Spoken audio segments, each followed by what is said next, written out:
Kanchipuram Varamahalakshmi Silks, the Grand Banarasi Mela. First time ever in Hyderabad starting from November 1st. Social media influencers వీళ్ళకు craze ఎంతుందో మనందరికీ తెలిసిందే. Because లక్షలలో followers ఉంటారు, చాలా మందిని కూడా ఇన్ఫ్లుయెన్స్ చేయగలుగుతారు. ఈ మధ్య కాలంలో బిజినెస్ ప్రమోషన్స్ అనుకోండి, ఏదైనా ప్రమోషన్ కావాలంటే వెరీ ఈజీ అన్నమాట. సోషల్ ఇన్ఫ్లుయెన్సర్స్కి ఒక్కసారి వాళ్ళని కాంటాక్ట్ అయ్యి మా ప్రోడక్ట్ ఇదమ్మా, లేకపోతే మా బిజినెస్ ప్రమోషన్ చేయండి అని అంటే వాళ్ళకు ఉన్నటువంటి ఫాలోవర్స్ ఎవరైతే ఉంటారో వాళ్ళు మినిమం అన్నా చూస్తారు కదా అన్న దాంట్లో వాళ్ళని అప్రోచ్ అవ్వడం, ఆ తర్వాత వాళ్ళ బిజినెస్ ప్రమోషన్స్ని పెద్ద ఎత్తున చేసుకుంటున్నారు. సో సోషల్ మీడియా ప్రమోషన్స్కి సంబంధించి మనకు స్పెషల్గా చెప్పాల్సిన అవసరమే లేదు. కానీ నేను చెప్పబోయేటటువంటి వార్త నిజంగానే చాలామంది ఇంటర్నెట్ అట్లాగే సోషల్ మీడియాలో ఫాలోవర్స్ ఎవరైతే ఉన్నారో వాళ్ళకి ఒక సాడ్ న్యూస్ అని చెప్పొచ్చు. ఢిల్లీ బేస్డ్గా చాలా ఏళ్ల నుంచి వ్లాగ్స్ చేస్తూ, అది కూడా పర్టికులర్గా ఓన్లీ ట్రావెలింగ్ వ్లాగ్స్ మాత్రమే చేస్తూ 46 కంట్రీస్ని ఆల్రెడీ కవర్ చేసి ఉన్నాడు. ఇప్పుడు ప్రస్తుతం అమెరికా వెళ్ళి ఒక ఈవెంట్లో, లాస్ వెగాస్ ఈవెంట్లో ఈ ఆటోమొబైల్కి సంబంధించిన ఈవెంట్ని కవర్ చేయడానికి వెళ్ళిండు అనునయ్ సూద్. ఈయనకు కేవలం 32 సంవత్సరాలు మాత్రమే. 4వ తారీఖున సోషల్ ఇన్ఫ్లుయెన్సర్స్ ఎప్పటికప్పుడు వాళ్ళు ఏం చేస్తున్నారు, ఎక్కడున్నారు, ఏంటి అనేది కూడా ఎప్పటికప్పుడు అప్డేట్ చేస్తూ ఉంటారు. కాబట్టి లాస్ట్ అప్డేట్ అయినది మొన్న 4th రోజున వచ్చింది. ఆ తర్వాత నుంచి ఎట్లాంటి అప్డేట్ లేదు. కానీ ఈరోజు ఒక షాకింగ్ వార్త అదే పేజ్లో, అనునయ్ సూద్ పేజ్లో వాళ్ళ ఫ్యామిలీ మెంబర్స్ పెట్టినటువంటిది. అది ఏంటి అని అంటే అనునయ్ సూద్ ఇక లేడు, ఆయన చనిపోయాడు అని. ఒక్కసారిగా ఆ మెసేజ్ చూసినటువంటి వాళ్ళ ఫాలోవర్స్ ఎవరైతే ఉన్నారో ఒక రకంగా షాక్కి గురైపోయారు.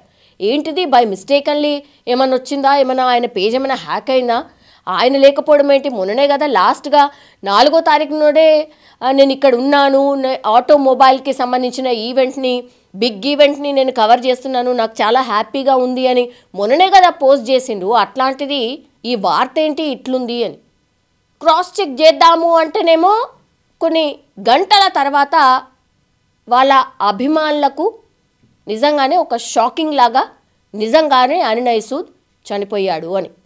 ఆయన సోషల్ మీడియా ఫాలోవర్స్ ఎంతమందో తెలుసా, ఇన్స్టాగ్రామ్ ఫాలోవర్స్ ఎంతమందో తెలుసా, 14 లక్షల మంది. అండ్ యూట్యూబ్ ఛానల్ ఫాలోవర్స్ 3,40,000 మంది.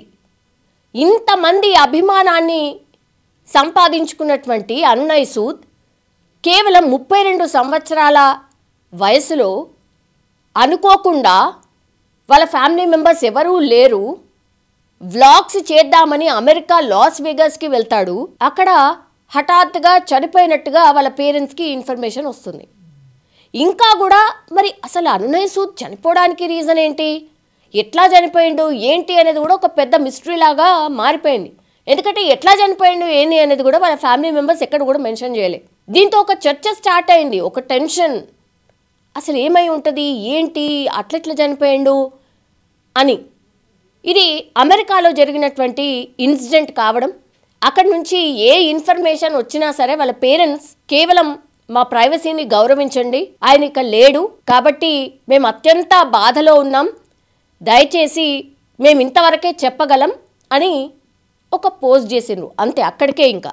కానీ వాళ్ళ ఫాలోవర్స్ ఎవరైతే ఉన్నారో వాళ్ళు డిఫరెంట్ రిసోర్సెస్, వాళ్ళకున్నటువంటి సోర్స్ ద్వారా కనుక్కునే ప్రయత్నం చేస్తున్నారు.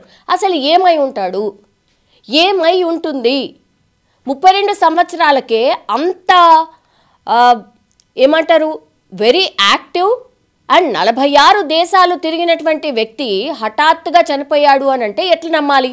ఒక సోర్స్ ద్వారా మనకు తెలుస్తున్నది ఏంటి అంటే హార్ట్ అటాక్ వచ్చింది అనేటువంటిది ఒక బేసిక్ ఇన్ఫర్మేషన్. అది కూడా అంటే కన్ఫర్మ్ చేయట్లేదు. బికాజ్ వీళ్ళు వాళ్ళ పేరెంట్స్ అక్కడ వాళ్ళ అధికారులతో మాట్లాడే ప్రయత్నం చేస్తున్నారు. బాడీని తొందరగా మాకు అప్పగించండి అని రిక్వెస్ట్ చేస్తూ ఉన్నారు. కేంద్ర సర్కార్ అండ్ ఢిల్లీకి సంబంధించిన పెద్ద మనుషులతోని వాళ్ళు మాట్లాడే ప్రయత్నం చేస్తున్నారు. ఒక ప్రయత్నం అయితే అంటే అత్యంత తొందరగా బాడీని అయితే మాకు అప్పగించండి అనేటువంటిది వాళ్ళు చేస్తున్నటువంటి ప్రయత్నం. కానీ వాళ్ళ ఫాలోవర్స్ ఎవరైతే ఉన్నారో మరి ఏమైంది ఏంటి అనేది కూడా పెద్ద ఎత్తున ఒక చర్చ. ఏమో ఆ తర్వాత మళ్ళా తెలిసే అవకాశం ఉంటుంది కావచ్చు, కానీ ఒక రకంగా షాకింగ్ అనమాట. ఈ మధ్య కాలంలో నిజంగానే ఒకవేళ హార్ట్ అటాక్తో చనిపోయి ఉంటే మాత్రం మరి ఒక్కడే ఉన్నాడా, నిద్రలోనే చనిపోయి ఉంటాడా, లేకపోతే ఈవెంట్ కవర్ చేస్తూ అక్కడ కుప్పకూలిపోయాడా, ఇదంతానైతే ఇన్ఫర్మేషన్ రావాల్సి ఉంది. కానీ నిజంగానే ఈ వ్లాగర్స్ ఎవరైతే ఉంటారో వాళ్ళ అభిమానుల్ని ఎట్లా సంపాదించుకుంటారంటే వాళ్ళు చేసే వ్లాగ్స్, వాళ్ళు చెప్పే ఇన్ఫర్మేషన్, వాళ్ళు చేసే ప్రజెంటేషన్ ద్వారా వీళ్ళందరినీ కూడా సంపాదించుకోగలుగుతారు. అది నాట్ దాట్ ఈజీ. ఎన్నో వీడియోస్ చేసి చేసి చేసి ఉంటే కానీ అంత అభిమానం రాదు. ఇప్పుడు ఇంకో చర్చ ఏంటి అని అంటే, అంత చిన్న ఏజ్లో ఢిల్లీ బేస్డ్గా సంబంధించిన వ్యక్తి ఆయన కొద్దిగా ఎదుగుతూ ఆయన రీసెంట్లీ దుబాయ్ బేస్డ్గా వర్క్ చేస్తున్నాడు. అక్కడి నుంచే ఏ కంట్రీకి వెళ్ళాలన్నా, అక్కడి నుంచే వ్లాగ్స్ చేయాలన్నా ఇదంతా కూడా ఆయన ఆఫీస్ స్ట్రక్చర్ అంతా కూడా దుబాయ్ బేస్డ్గానే పెట్టుకొని ఇదంతా కూడా చేస్తూ ఉంటున్నాడు. ఎందుకంటే ఇప్పుడు ఇన్ఫ్లుయెన్సర్స్దే నెక్స్ట్ ఉన్నటువంటిది మొత్తం వాళ్ళదే. సో ఆయన సెటిల్ అవ్వాలనుకున్నాడు, బాగుంది. అండ్ ఆయన నెట్ వర్త్ ఎంత తెలుసా? ప్రతి సంవత్సరం ఇమాజిన్ కూడా చేయగలుగుతారో లేదో కానీ ఈ చర్చ కూడా స్టార్ట్ అయింది. 7 నుంచి 8 కోట్ల రూపాయలు ఈ ఇన్ఫ్లుయెన్సర్ ఎవ్రీ సంవత్సరం కొలాబరేషన్ అనుకోండి, ప్రమోషన్స్ అనుకోండి, బ్లాగ్ల ద్వారా సోషల్ మీడియా పే చేస్తున్నది అనుకోండి, అన్నీ కలిపి నెట్ వర్త్ 7 నుంచి 8 కోట్ల రూపాయలు ఆయన సంపాదన. సో ఎంత వెల్ సెటిల్డ్ అయిండు. అట్లాగే ఆయన ఫ్యూచర్ ఎలా ఉండాలి ఏంటి అనేది కూడా చాలా బాగా ఊహించుకొని ఉంటాడు కదా పాపం. ఆల్ ఆఫ్ సడన్గా మరి ఏమైందో ఏంటో అందరికీ కూడా హార్ట్ బ్రేకింగ్ వార్త. వాళ్ళు ఎంతగానో అభిమానించే అన్నయ్య సూద్ ఇక్కడ లేడు అనేటువంటిది. సో ఇప్పుడు ప్రస్తుతం ఈ వార్త ఇంటర్నెట్ని అంతా కూడా షేక్ చేస్తున్నటువంటి పరిస్థితి. ఆయన ఫోర్బ్స్ జాబితాలో కూడా 2022, 2023, 24 టాప్ 100 ఇన్ఫ్లుయెన్సర్స్ ఎవరైతే ఉన్నారో డిజిటల్ మీడియాలో, అందులో కూడా ఈ అన్నయ్య సూద్కి చోటు ఉంది అని అంటే ఎంత మంచి వ్లాగరో దీన్ని బట్టి మీరు అర్థం చేసుకోండి.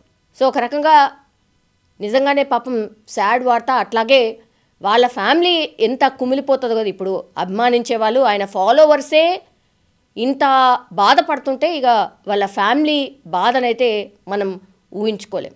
సో నిజంగానే పాపం అన్నయ్య సూద్కి మంచి ఫ్యూచర్ ఉండింది. అట్లాగే హఠాత్తుగా ఆయన చనిపోవడం మాత్రం నిజంగానే అత్యంత బాధాకరం అని మాత్రం చెప్పొచ్చు.